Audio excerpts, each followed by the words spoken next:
Hey guys, I know they talked about a lot of stuff in that group presentation. Let me kind of recap things and show you, kind of what this is and how it works and why people do it. Fair enough? Mm-hmm. Okay, cool. So here's how this works. What you own is a share of a resort, kind of like a slice of a pie. And what we do is we attach a point value to represent how big or small your share is. You could have 200,000 points. You could have 300,000 points, 500,000 points. You could have 800,000 points. You could have millions of points. We have owners that literally have millions of points. The cool thing about it is there's really only three things you need to understand. Now, number one, here's the deal. This is a one-time purchase.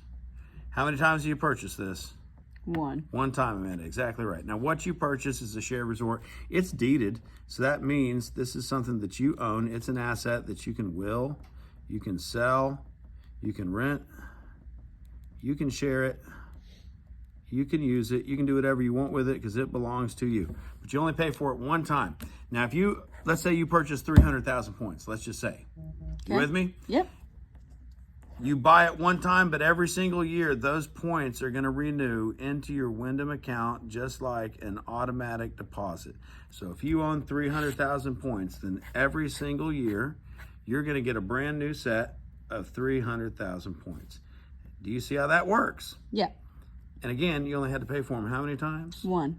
And every year you get a brand new set of points that goes on forever and ever. Now, most important part of this whole thing, number three, the amount of points it takes to go to a resort can never change or go up. So the points never change. You'll take the same points stay at the resort today and 100 years from now. So let's show you kind of real world example. Let's say you love it here in the Smokies. You decide to come down here for 3 nights and 4 days. It takes 9,000 points a night, prime time in a 1-bedroom studio. 3 times 9 is 27, Yeah. Exactly right. So that's 27,000 points. They deduct them from the total, and now you've got 473,000 or 273,000. Yeah. That was a test. You got 273,000 left to keep traveling on. Do you see how that was? And you just did 3 nights, 4 days, Smoky Mountains. Now, next trip, you said you have always wanted to go to Hawaii and see the islands out there, right? Yep. All right, that's 126,000 points for an entire week in Mauna Loa Villas on the Big Island of Hawaii. If you deduct that, now you've got, let's see here, 147,000 points, again, left to keep traveling on. Now you just did 7 nights, 8 days in Hawaii. Now, let's say you couldn't use all those points. Should you lose them? No. That's not fair, right? Nope. So you just make a phone call, put them in the bank for the future. If you need more points, no big deal. Borrow from the future and use them now. They're yours to go with when and where and how you choose. Do you see how easy this is? Yeah. Pretty cool. And you pay for them how many times? Once. Do the points ever change? Nope. And every year you get a brand new set of? Points. Okay. Now what can you use points for? So you can use points at all of Wyndham's resorts. There are more than 278 plus Wyndham resorts, but through our sister company, RCI, we have another 4,200 resorts in 110 countries on 6 continents. So there's literally nowhere in the world you can't go. On top of that, through our Wyndham Rewards program, this allows you to link into the hotel group, which Wyndham Hotel Group is the world's largest hotel franchisor. They have over 8,000 plus hotels. And through another sister company of ours, Vacasa, you can go through Wyndham Rewards into Vacasa and stay at thousands of private homes all over the United States and more. So it's literally enormous. On top of that, you can use it for round trip airline tickets. You can use it for car rentals. You can use it for every major cruise line in the world. And you can use it for things like golf, ski, recreation, entertainment, Disney tickets, cruises, hotels, airfare, rental cars. Points are literally like currency to use however, whenever, wherever you want. Okay. Now, that's pretty awesome, right? Yeah. Let me share with you why people do this.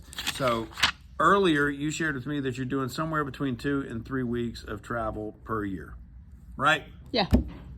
And typically when you go, you're probably staying in a hotel, motel, Holiday Inn, something like that, right? Mm-hmm. Got 2 little beds, a little TV stand over here, got the bathroom over there, got the little air conditioner over here that's either baking a ham or hanging meat in there. Yeah. Either way, it's rattling like a diesel engine truck, right? Yep. So also you shared with me that on average you're spending about, what did you say per night on those hotels? $250. Up to what? 3.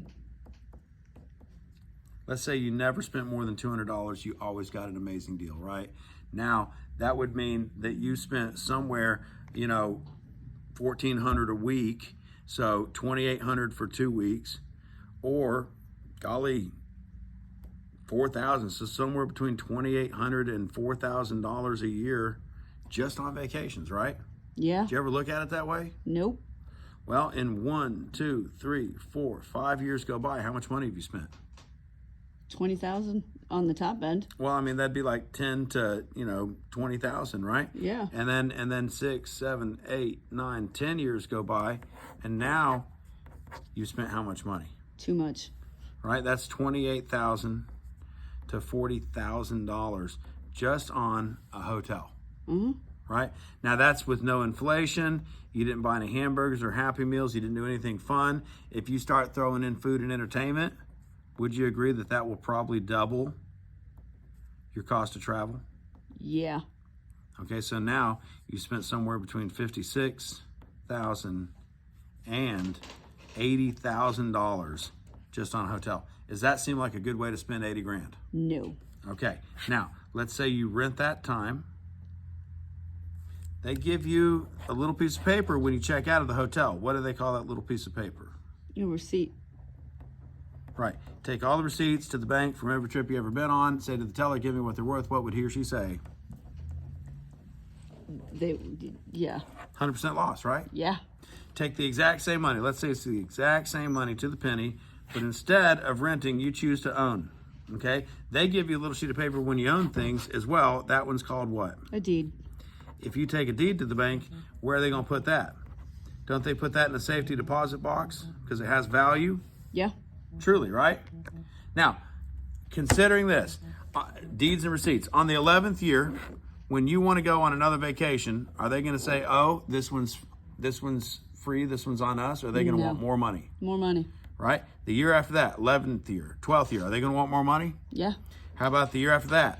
Yep. Is it ever going to be free, or are they always going to want more money? Always going to want more money. What if over on this side, it was bought, it was paid for, and now you could essentially vacation for free because you were the owner, you owned it? Which would be the better scenario? Owning. Pay forever or pay one time? Pay one time. Makes more sense, doesn't it? Mm-hmm. All right, well, forget deeds and receipts for just a second. Let's say it's the exact same money to the penny. But over here, you get to stay in a box, and over here, you get to stay in a house. Which one would you pick, the box or the house? For The same money? house.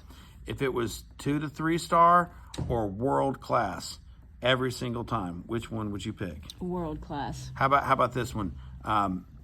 No luxury or absolute luxury? Which one would you want? Absolute luxury. No dream trips? Because let's be real, Hawaii's going to cost more than $4,000, right? Yeah. How about all your dream trips come true? Which one? All my dream trips come true.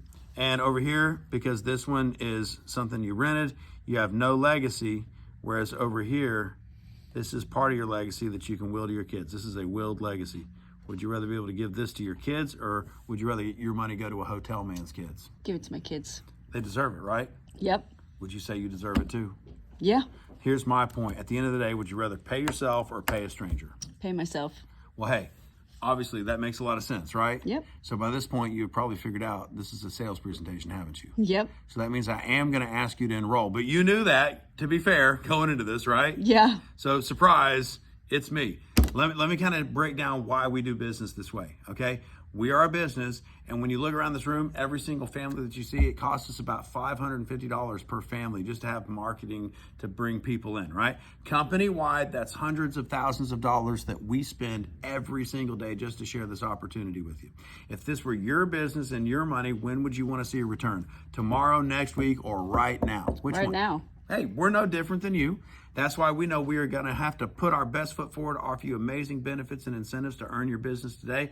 And we have an amazing On-Tour benefits package that you get on your first visit today. You never get it again, but bottom line, if this is for you, it will be an amazing opportunity. So here in a few minutes, when we get back from property, I'm going to ask you 2 simple questions. 1, do you like it? And 2, do you see how this will benefit your family? If the answer to either one of those is a no, then hey, this isn't for you, and that's okay. It's not for everybody. If it's a yes, I'll show you how easy it is to enroll. And here's the deal, Amanda. The only thing I want you to do for me is this one favor. Can you give me a yes or a no to this today? Sure. Hey, awesome. Let's go take a look at the property. Come on with me.